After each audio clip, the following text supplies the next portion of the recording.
أبشرك عديت حزنك على خير، لو كان يطريني لحبك طواري، لا تلن الهجوس في حزة عصير، ذكرت ربي ثم رجعت المساري. تدري وش اللي ما تمنيت يصير؟ اني اعتذرت ولا قبلت اعتذاري.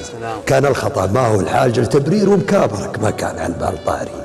كنيتها بصدري ليلمحني الغير، خايف من العذال تجرح وقاري.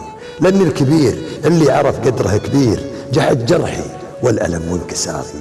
ويقنت باني عايش في زمن غير يحتاج له إنسان بايع وشاري، وان الجفاء أحيان مثل التباشير لا صار من تغليه للبعد ضاري. لكن لك الله لو تطول المشاوير، حرام مرجع لك وهذا قراري.